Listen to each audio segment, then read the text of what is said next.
Sebelumnya, Assalamualaikum warahmatullahi wabarakatuh. Waalaikumsalam warahmatullahi Waalaikumsalam. wabarakatuh. Waalaikumsalam warahmatullahi wabarakatuh. Selamat malam semuanya. Sebelumnya, perkenalkan nama saya Muhammad Aziz Abdurraya. Di sini saya sebagai moderator untuk diskusi pada malam hari ini.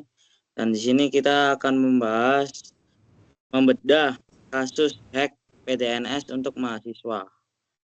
Sebagai mahasiswa Rekayasa Perangkat Lunak, kasus jebolnya Pusat Data Nasional atau sering disingkat PTNS.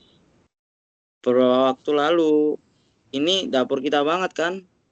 Ini bukan sekadar berita, tapi studi kasus nyata tentang bagaimana sebuah sistem digital berskala nasional bisa lumpuh.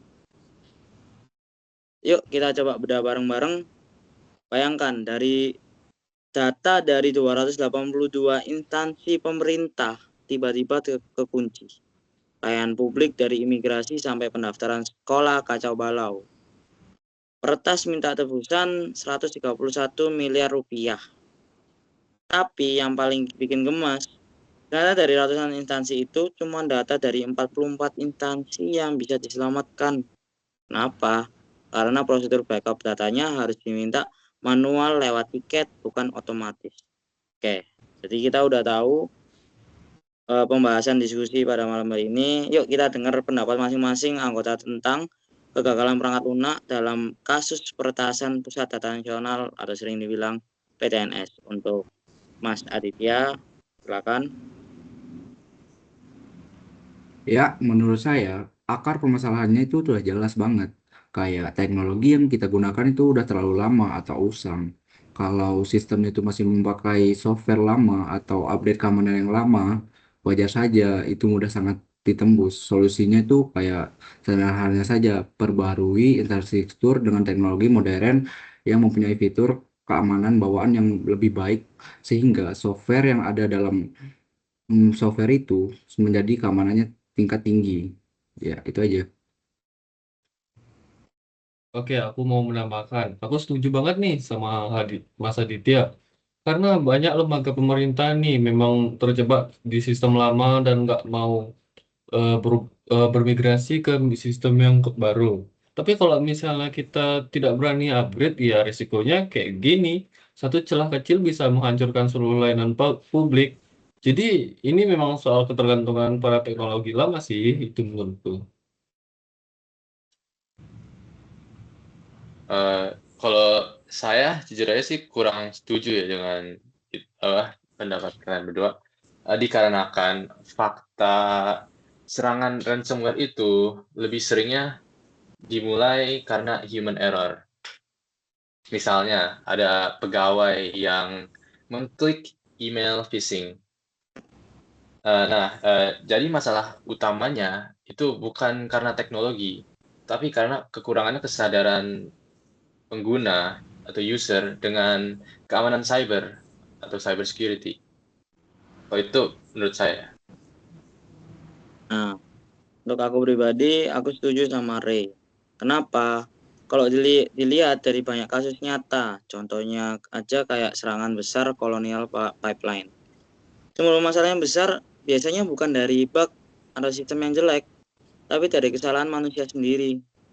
Entah karena kurang hati-hati, kurang pengetahuan soal keamanan, atau bahkan karena nggak sadar lagi jadi target serangan. Makanya menurutku, daripada langsung nyalain sistem atau buru-buru ganti software, lebih baik kita perkuat dulu sisi manusianya. Misalnya dengan ngadain pelatihan rutin, simulasi serangan, biar semua orang terbiasa menghadapi situasi darurat. Dan yang paling penting, bangun budaya keamanan di tempat kerja, supaya semua orang lebih sadar dan tanggap soal risiko cyber. Karena secanggih apapun sistemnya, kalau manusia lengah, tetap aja bisa jebol. Oh, oke. Kalau dari pendapatku sendiri aku masih kurang setuju sih sama kalian. Jadi masalah utamanya itu bukan soal teknologi yang ketinggalan zaman sama orang yang salah klik ya. Tapi ini sistemnya emang dirancang dari awal tuh buruk. Bayangin aja kita harus minta tiket untuk nyelamatin data darurat. Padahal sistem ini tuh udah digunain banyak ratusan instansi pemerintahan. Jadi harusnya tuh udah ada percadangan gitu loh, kayak auto save di Google Docs. Jadi kita tuh kalau data kita hilang itu bisa ngambil data langsung, dapat dipulihkan secara cepat, tidak ribet. Nah, ini bukan cuma soal hacking sih, ini emang kegagalan merancang sistem sejak awal.